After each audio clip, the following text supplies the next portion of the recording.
Hi, this is an Ophirian News Update. Bilang tugon sa mga request na mag-comment tayo sa nangyayaring outbreak sa China ng coronavirus, inilabas natin itong natatanging komentary. Hinihiling namin ang inyong malawak na pangunawa habang pinanunood itong news video. Sa makabagong panahon, ang first case ng HIV/AIDS at Ebola virus ay kumalat mula sa Africa. Ang SARS naman noong 2003, birds flu noong 2013, at itong coronavirus ngayong 2020 ay lahat itinuturing na mula sa China. Anong similarity meron ang China at Africa? Una, hindi sila magkalayo ng populasyon. Ibig sabihin, madaling kumalat ang sakit to an epidemic level. Ang sakit na kagaya nito ay siguradong magreresulta sa pagkaparalisa ng ekonomiya ng bansa. Noong nagkaroon ng Ebola outbreak sa Africa, China ang umalerto sa World Health Organization na sakluluhan ang Africa. China ang isa sa pinakaunang tumulong sa Africa at hanggang ngayon may mga naka-deploy silang mga doktor sa kontinent. Noong nagkaroon naman ng malakas na lindol sa Sichuan, China taong 2008, nagpadala ng $200,000 donation ang Africa sa China sa kabila ng financial crisis ng Africa. Napakalakas ng bond ng mga bansang Africa sa China. Makikita sa relasyon nila ang kaya natin ito. China ang number 1 na tumutulong na ibangon ang Africa mula sa pagkakalugmok. Ngayon, ano ang kasalukuyang kalagayan ng sitwasyon sa China? Ang Wuhan City ay naka-lockdown. Major transport papasok at palabas sa city ay isinara. Habang sinusulat ang komentary natin, 2 city pa ang isinailalim din sa lockdown. May overcrowding din sa ibang hospital sa Wuhan dahil sa pagdagsa ng mga suspected cases ng coronavirus.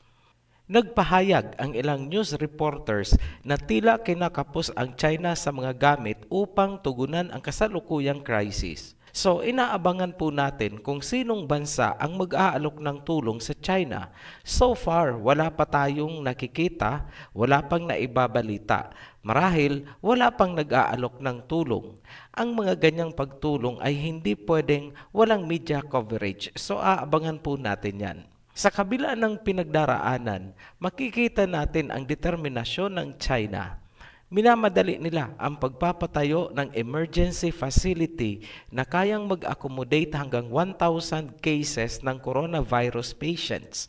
Target nila itong maitayo sa loob ng 6 na araw. So by Wednesday, inaasahan na ito ay functional na upang tumanggap ng mga pasyente.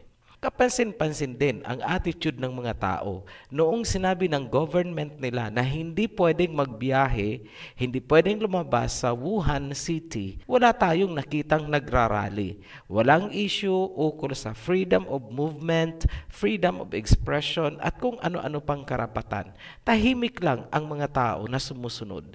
Tila ito na ang pinakamalungkot na Lunar New Year ng China. Ano ang magiging epekto sa China kung hindi agad ito mariresolba? Una, ito ay pwedeng ikabagsak ng ekonomiya dahil imagine nyo na lang po na kahit ang bangko ay nagsara sa isang city na may 11 million population. Are we looking forward to an apocalyptic phenomenon?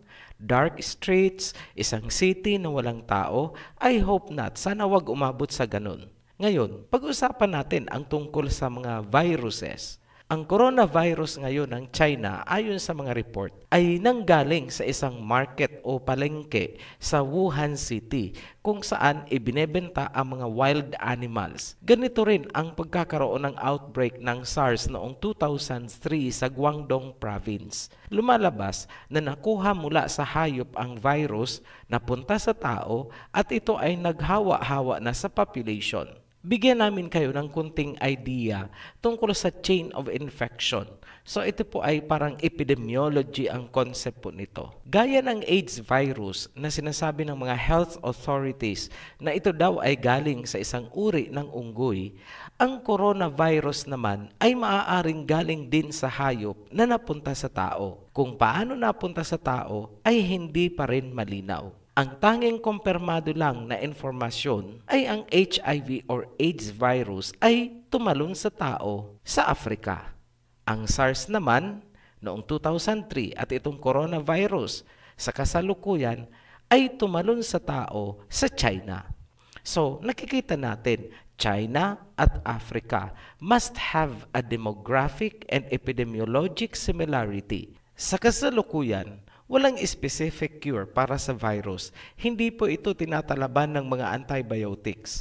Ibig sabihin, supportive and symptomatic lang ang treatment at umaasa tayo sa sariling immune system ng katawan upang labanan niya ang virus. So, mataas ang mortality ng isang tao kung mahina ang kanyang immune system. Gaya na lang halimbawa, kung meron pa siyang ibang karamdaman o concurrent illness. Sa ating pagkakaalam, mayroong dalawang klaseng virus, natural virus at genetically engineered virus. So, we're going to issue a disclaimer. This is a general discussion based on information available on Wikipedia. Ano yung natural viruses? Ito yung mga hindi dumaan sa laboratory interventions para i-modify. At syempre pa, ang genetically modified naman ay yung mga viruses na dumaan sa isang process sa laboratory. So, what is the purpose of genetically modifying a virus? That is for the purpose of producing vaccines. Ang purpose daw ng pag-alter sa virus ay para makagawa ng vaccine. Gaya halimbawa ng oral polio vaccine. So, pwede palang baguhin ang virus para makagawa ng vaccine. Siyempre pa, parang sa computer lang. Kung may virus, may antivirus. Note, antivirus are among the most expensive medications. Mahal po ang antivirus. Tiba-tiba dyan ang mga pharma. So, itong SARS virus can be genetically altered for the purpose of producing vaccines. Maging matalas ang pangunawa, talas-talas po ng pag-iisip. Alam na this. Minsan naman, ang virus ay pinahihina lang. Ang tawag dyan ay live attenuated virus. Yan po ay buhay na virus, pinahina lang. Example nga natin ay yung OPV, yung oral polio vaccine.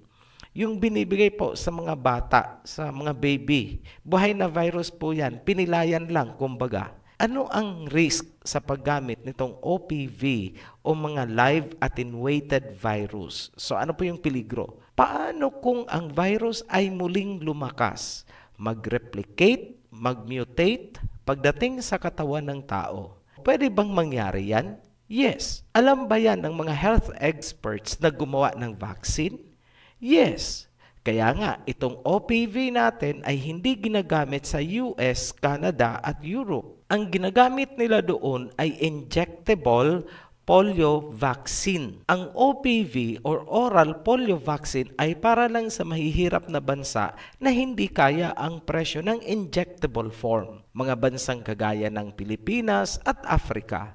Ngayon, paano kung dumating ang panahon na lumakas yung virus na naibigay na, nasa katawan na nung tao? Magkakapolyo ba siya? Yes.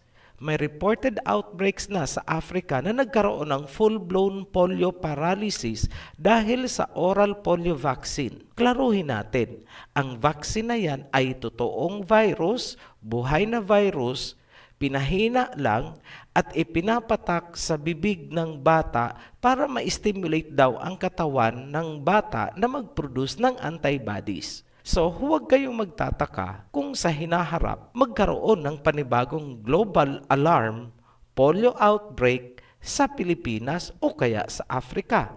Hindi po natin sinesensationalize yan at ayaw po nating mangyari yan. But, ang pinopoint out po natin dito ay yung risk at possibility. At sa muli, mag-iisip na naman po kayo na kaparusahan na naman daw ito.